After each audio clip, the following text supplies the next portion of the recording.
Welcome to Back to Life, a podcast about living a more intentional and fulfilling life. I'm your host, Nicole Green. Join me each week as we slow down, maybe with a calm cup of tea, and we share conversations, tips, and resources for navigating this journey called life. Okay, let's get started. Hey there, and thanks for tuning in again. I'm excited to have special guest Nikki Delaney join us for part 2 of our series on romantic relationships. Once again, Nikki is a licensed mental health counselor, certified relationship specialist, and owner of A New You Counseling here in New Mexico. She has more than 15 years of experience in counseling for diverse populations, including individuals, couples, and families seeking to improve their lives and build stronger, happier, and more fulfilling relationships. Thanks for joining us, Nikki. Thanks for having me. I'm glad to be back again. Yeah. So now last time we talked about some of the biggest issues that arise in the beginning stages of these relationships and how we can do better. If you haven't listened to that episode yet, I highly encourage you to do so. But in this episode, we'll be focusing on the topic of love languages and how to maintain healthy and happy romantic relationships in the long term. All right, Nikki, are you ready to dive in? Yeah, I'm ready. Let's do it. Okay, great. My first question is this. What are the biggest challenges you see couples face when it comes to building a healthy relationship for the long term? Well, it's kind of what I discussed in the other episode, but couples don't go into relationships with a firm understanding of their partner's needs and expectations. So over time, this can lead to a lot of heartache, a lot of resentment, a lot of anger, disconnection. So I also see a high level of poor communication skills and a lot of assumptions made that lead to conflict. Of course, being able to discuss these needs and be a good communicator requires you to be an excellent listener. And this requires humility. Individuals must be willing to let go of their pride or their stubborn opinions and truly hear the other person. People are often, in many ways, saying or showing us what they need. We just have to be willing to let go of only saying and what we want to say and try to really listen to what they're saying. So humility, honesty, and transparency, those are truly cornerstones of a healthy relationship, right? That's right. Yeah. And, it's interesting how people don't realize about the pride that they hide behind because it's like, what are you talking about? They don't want to admit that they're wrong or, kind of like compromise. That seems to be difficult sometimes. Right. Because you have to be vulnerable in a relationship. Yeah, one thing I find often is people having a hard time apologizing. That's something I'm running into more and more with clients. So that does require humility and the understanding that you don't have to tuck your tail between your legs and say you're a horrible person to understand that you might hurt somebody and they need an apology or, you to care about them. Well, words hurt. You know what I mean? And they know how when you're receiving those words, you know what I mean? So it's important to be mindful about how we're delivering those words. Right, exactly. Yeah. So let's talk a little bit about the love languages. What are the 5 love languages? Well, there's 5 love languages by Gary Chapman. And he wrote a book, and the bestseller of the book, it is called The 5 Love Languages. And he discovered this simple truth, that relationships grow better when we understand each other. So it's kind of what I've been saying, but he did it with this way that he teaches us all that we feel loved in a different way. So everyone gives and receives love in different ways in their relationships. So the 5 love languages are, first is words of affirmation, there's quality time, there's physical touch, acts of service, and then there's receiving gifts. In my experience, couples oftentimes do not have the same love languages. So for some reason, I always say the universe brings people together that are opposites, and they're forced to learn each other's needs.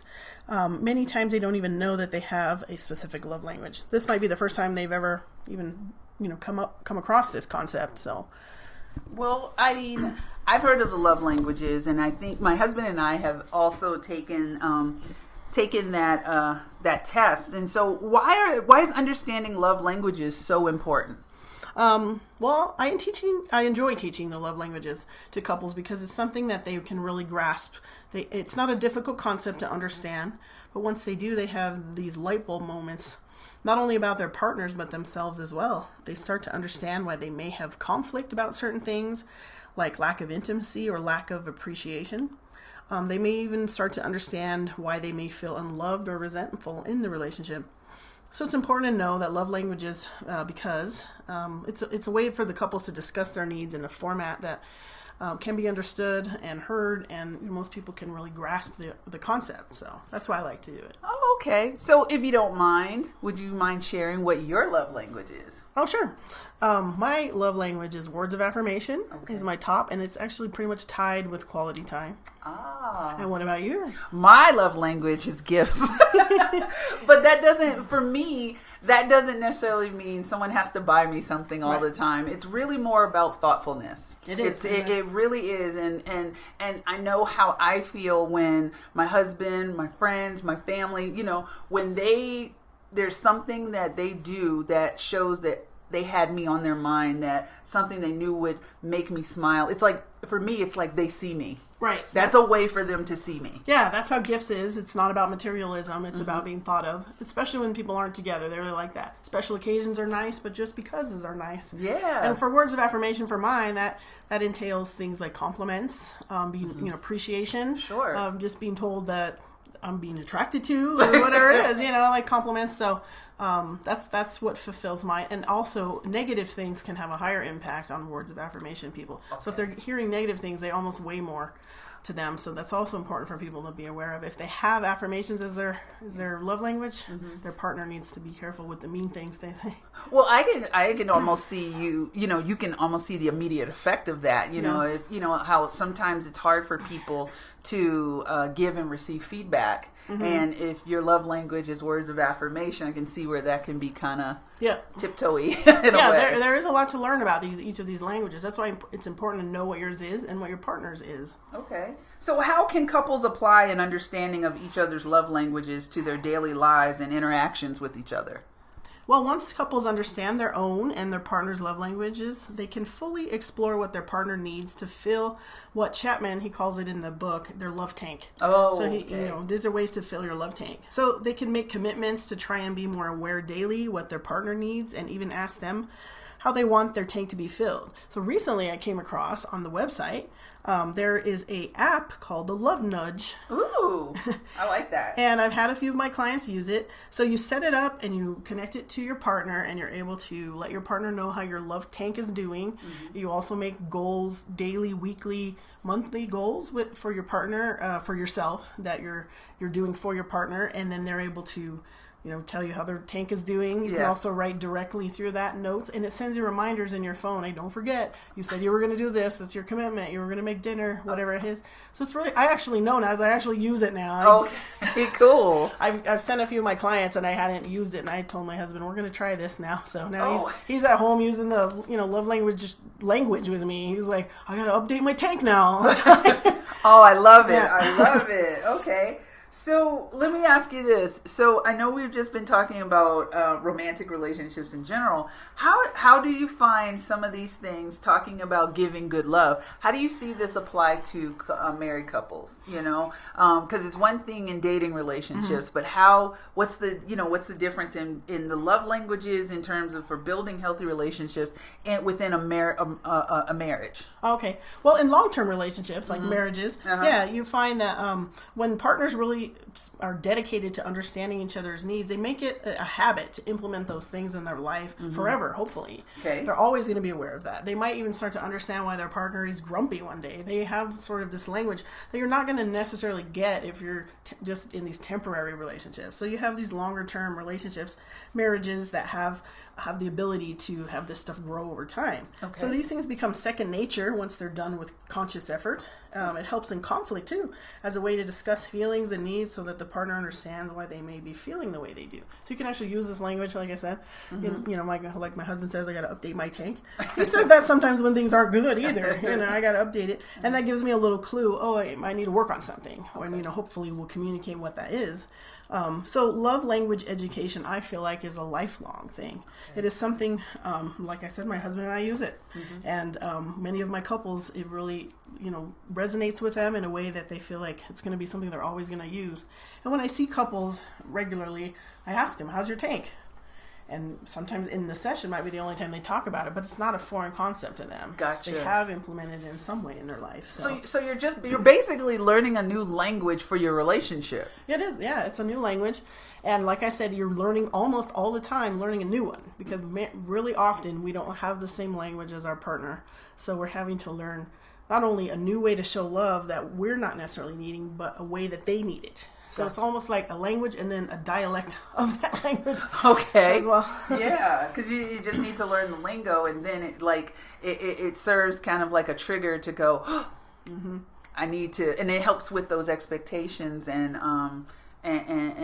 just kind of growing the relationship. Exactly. Right. Okay. Well, cool. Well, let's review some of the biggest points from this conversation. So what would you say? Why do all these things matter in relationships? Well, all people have expectations, and in their relationship, whether they realize it or not, we all do. We all come with them. Mm-hmm. Some of us may not think that. So we all have our certain needs. I know that people have core needs, and that's just who they are. Mm-hmm. It doesn't change about them. This is how human beings are just wired. We're just like that. So we all get into relationships because we hope to gain something from it. Mm-hmm. And we must be honest and humble and open and willing to share these needs, desires, and expectations with our partners. So being vulnerable to trusting is a vital part of successful relationships.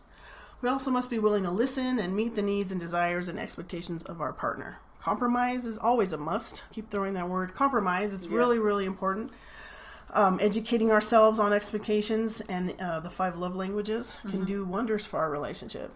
Yeah. I mean, this is a part of our own personal growth as well as our growth with another person. You know what I mean? I really feel like this is, it's like there's just a next step as we grow throughout, throughout our lifetime. Well, it's interesting because if you're interested in learning about the love languages, you can go to the website, which is the number 5. It's www.5lovelanguages.com. You can take the test there for free. And it's also they have the love languages for singles. They have the love languages for children and for teenagers. They're all the same, but they talk about how you can use this in pretty much all the people you know. So it is. I have a lot of my couples use it with their kids when they start to understand. Let's say they have a kid that needs affirmations. They start to understand not only what they need to feel loved, but what can help them when they're trying to do discipline. Okay. Like some things they don't care about having things taken away from them. So they can earn rewards. They can earn quality time if that's their love language, that kind of thing. So people use it in all ways, but it does help us to just understand people better. Well, I think that's great because, our interpersonal relationships, they're all going to look different, but how we approach that, we can go with more awareness and our eyes open. Yep. Okay. Well, cool. So what would you say are the biggest takeaways you want to drive home for our listeners? Understanding one another, understanding your partner is an ongoing process. We probably can't ever check the box that we know everything about them. They're always growing, and it's important to know that this is a process that we're always going to be doing. So we should never think we're done learning about one another. To succeed in relationships, everyone must be willing to keep working. I once read that the purpose of relationships is to grow, and I believe this 100%. If we don't have growth, we fail. So growing is, the main goal of relationships. Yeah, you gotta keep moving. Gotta keep moving forward. So this has been such a great conversation. Thank you so much for joining us again today, Nikki. You've given us a lot of great information and advice for couples at various stages in their love relationships.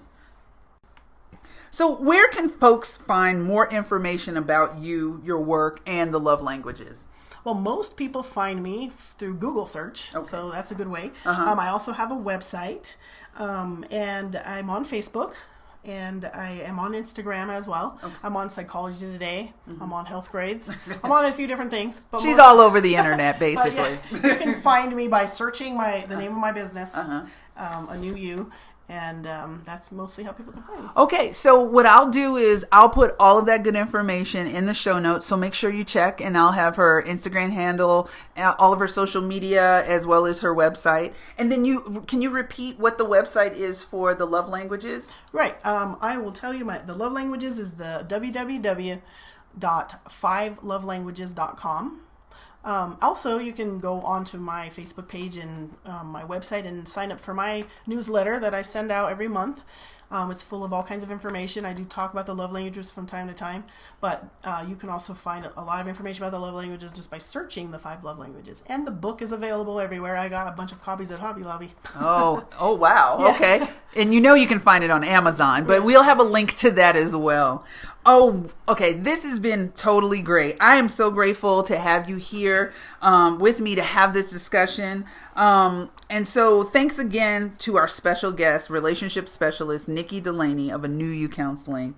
And to all our listeners, thanks for tuning in. Be sure, again, to check the highlights and the additional resources from this episode in the show notes linked on the episode's webpage. That's all for now. Until then, be well. Thanks for listening to this week's episode of the Back to Life podcast. Be sure to click subscribe so that you'll continue to engage with our new Back to Life community. Oh, and don't forget to follow me on Instagram at Hey There Nicole Green for more inspiration and tips on intentional living.